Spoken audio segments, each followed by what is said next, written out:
forward. To corporatised welfare. I've highlighted a story on this program in the last 24 hours where a young woman, a single mother, 3 young children, including a 10-week-old baby, she's on the Indu card, this corporatised welfare. By the way, Indu is set to pocket another $26 million for 2 years to run this cashless debit card as they expand it. I mean, this poor woman, she cannot buy, and we have the evidence, she can't buy bread or milk, but she can go next door to a bottle shop and buy an alcoholic beverage. Albo, the question is corporate welfare. Where does Labor stand on it? And will you scrap this ridiculous idea of an Indu card where governments are dictating to people how they are to spend their benefits? Well, we opposed it because it doesn't work.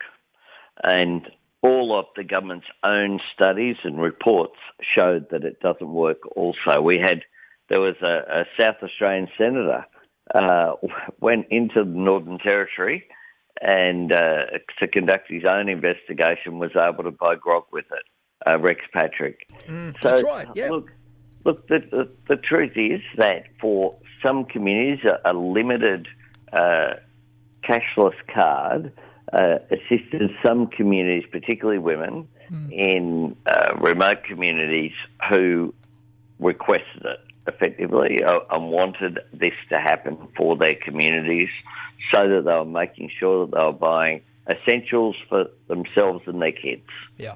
But this expansion is all about ideology rather than common sense.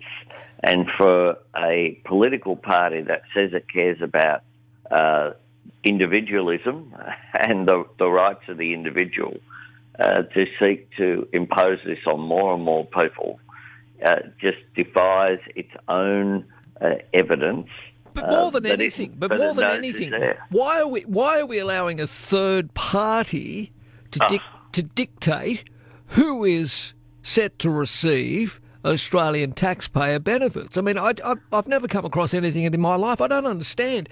Well, this is just a part of privatisation, of course, and we know that. Remember, Marcus, the example of the company that had basically a shed on Kangaroo Island that were paid tens of millions of dollars to assist with offshore detention facilities.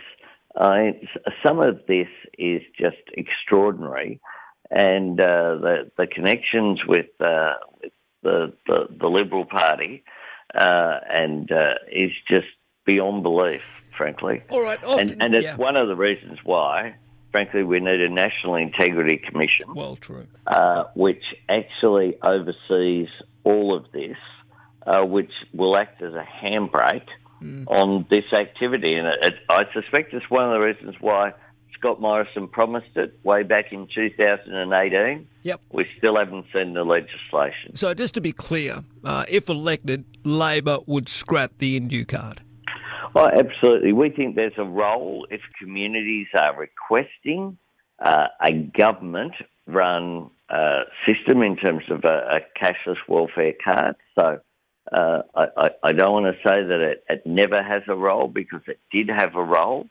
But the idea of a privatised organisation running the welfare system like this and doing it in a way in which they have an interest in its expansion. Yeah. That's the thing here.